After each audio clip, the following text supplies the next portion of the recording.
In this video, we will look more closely at the technical details needed to construct SQL queries against the OMOP CDM. We'll use basic SQL commands with some variations to match the Google BigQuery SQL syntax. We show here the URL to the BigQuery SQL syntax documentation. This URL is also available in the module readings.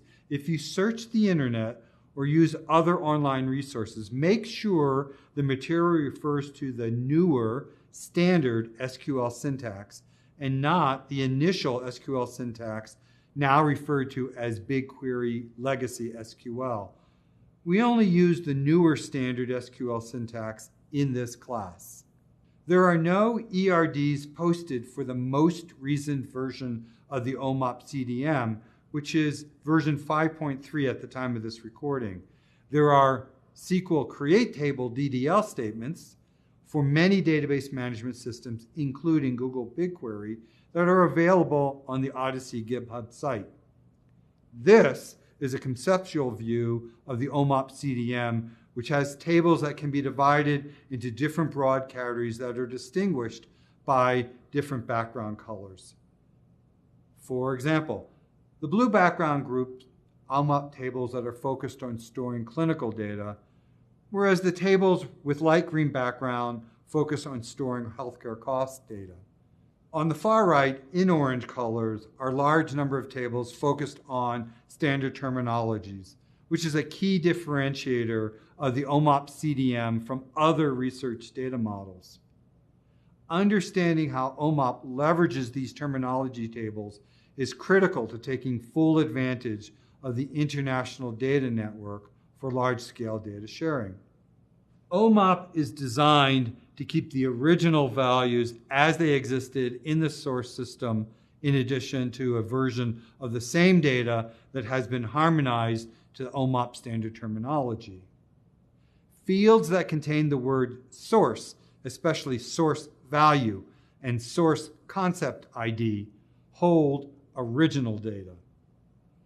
Queries that use these fields will work well within a local institution, but are highly unlikely to execute correctly across multiple OMOP data partners, since each institution is likely to use different coding systems. Fields that end in the word concept, do not have the word source, are values that have been mapped from a local source value into the OMOP network standard term. Queries that use concept IDs will execute correctly across all data partners, as long as the data are harmonized to the OMOP standard terminology correctly. The concept table is the only dictionary table in OMOP. It is used to convert meaningless concept IDs into human readable text strings. The concept ancestor table is used to expand a higher level classification term, an ancestor term, into its constituent children terms. OMOP calls the more general parent term an ancestor, and the more specific children terms the descendants. For example, essential hypertension is a broad disease category that encompasses a large number of specific diseases. Using an Odyssey tool called Atlas, I show the concept ancestor tree in graphical format. This display shows the large number of children concepts that are encompassed by the more general parent term of essential hypertension. This display shows that essential hypertension itself is also a child term to the even more general parent concept of hypertensive disorder. I provide the SQL statements that can generate the same data as seen graphically in the Atlas tool as part of the course reading materials.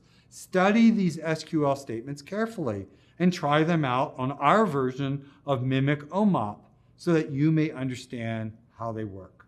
OMOP uses an unusual naming convention for its tables, since it's intended to incorporate a wide range of data elements from diverse systems worldwide. For example, the OMOP table called visit occurrence is equivalent to the MIMIC table called admissions.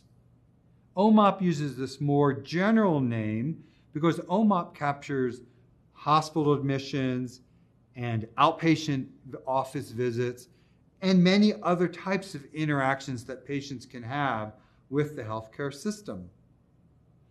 The OMOP table called condition occurrence is used to hold diagnoses. OMOP can store and distinguish between diagnoses provided by a medical professional, a bill encoder, and the patient directly. The OMOP table drug exposure is used to hold various forms of medication events, such as when a medication was prescribed by the clinician versus when a medication was filled by the pharmacy versus when a medication was given directly to the patient by a nurse. The OMOP website has an extensive library of tutorials that explain the inner workings of the OMOP CDM and terminologies. I highly recommend them since the use of terminologies and terminology hierarchies in queries is a rather advanced topic which takes some time to fully understand. The use of terminology hierarchies can greatly simplify queries which are otherwise require enumerating dozens and hundreds of children concepts and ensuring that queries remain accurate as new children concepts are added to the terminologies. When learning about a new database, it's best to start with simple single table queries to understand the underlying data. We're going to begin by asking two questions. How many unique patients and how many unique admissions are there in our version of the MIMIC3 OMOP database? Remember that admissions in OMOP are stored in visit occurrence table. Execute these SQL statements, which are available in the course readings in the class environment. Note that MIMIC releases updated versions of their database, so your results may vary slightly from my results. Another common initial query is examining the distribution of values in a table. For this example, we count the number of patients that had a specific diagnosis recorded. This query requires an SQL group by clause, and I used an order by clause to sequence the counts by the most common to the least common diagnoses. How do I know that this query counts patients? Because the condition occurrence table contains person ID, which means each row is about a person. One issue with this query is that only the diagnosis code is shown as the condition concept ID field. You do not know what diagnosis is represented by the code in the condition concept ID field. This table expands the previous query into a two-table join by including the concept table, which is the dictionary table for converting concept IDs into human readable text. In this case, we are converting the condition occurrence concept IDs into their concept text name.